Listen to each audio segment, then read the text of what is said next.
Matthew 19 verse 1 ngokukaMatewu weshumi nesishiyagalolunye uJesu eseqedile lawo mazwi wamuka eGalile weza emikhawulweni yaseJudiya phesheya kwaseJodani.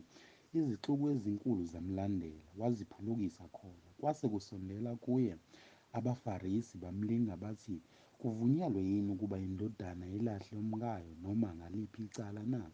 Waphendula wathi kubo, "Anifundanga yini ukuthi owadala ekuqaleni wabenza owesilisa nowesifazane, wathi ngenxa yalokho umuntu uyakushiya uyise nonina anamathele kumkakhe, labo ababili bayakuba nyamanye na?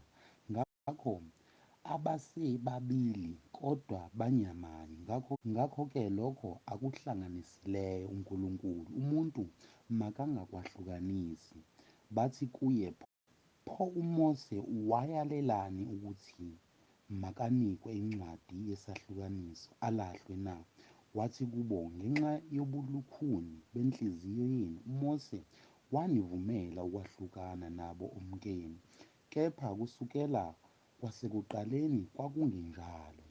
Namanje ngithi kini, yilowo nalowo olahla umkakhe kungekho kuphinga, aganwe ngomunye uyaphinga, noganwa ngolahliweyo uyaphinga." Abafundi bathi kuye, "Uma injalo indaba yomuntu nomkakhe akakahlukani ukuganwa." Kepha wathi kubo, "Akusibo bonke abangalamukeli lelizwi kuphela abakunikweyo, ngokuba kukhona abathenwa abazalwa benjalo kwasesiswini sikanina, kukhona abathenwe ngabantu, kukhona futhi abathenwa abazithenileyo ngenxa yombuso wezulu ongakwamukeli lokho okwamukelwe.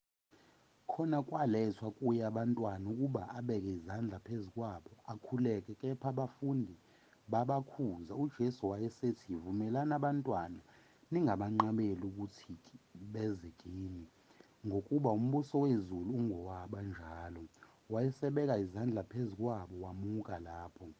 Bheka-ke, kwasondela kuye othile wathi, "Mfundisi, ngiyakwenza ntoni enhle ukuba ngibe nokuphila okuphakade na?"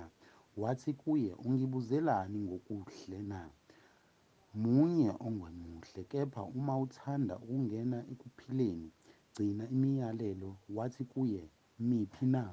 UJesu wathi, "Yile, ungabulali, ungaphindi, ungebi, ungafakazi amanga, yazisa uyihlo nonyoko, wothanda umakhelwane wakho njengokuba uzithanda wena." Insizwa yathi kuye, "Konke lokho ngikugcinile.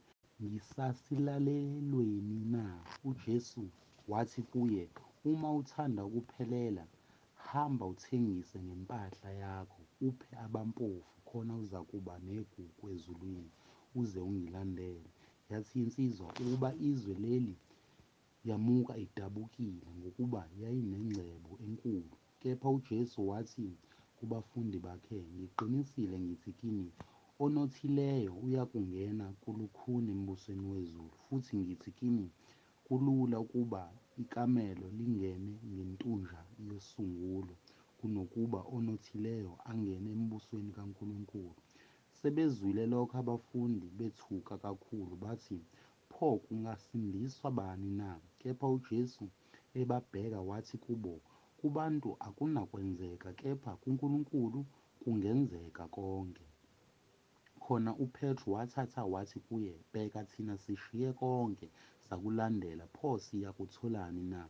Wathi kubo uJesu, "Ngiqinisile ngithi kini, nina eningalandeliyo ngokuphindukuzalwa, lapho iNdodana yoMuntu isihlezi esihlalweni senkazimulo yayo, nani niyakuhlala ezihlalweni zobukhosi eziyishumi-nambili, nahlulele izizwe eziyishumi-nambili zakwa-Israyeli. Nalowo oshiya izindlu, noma abafowabo, noma odadewabo, noma uyise, noma unina, noma abantwana, noma amazwe ngenxa yegama lami, uyakwamukeliswa okuphindwe kaningi, adle ifa lokuphila okuphakade. Kepha abaningi abokuqala bayakuba ngabokugcina, nabangokugcina babe ngabokuqala."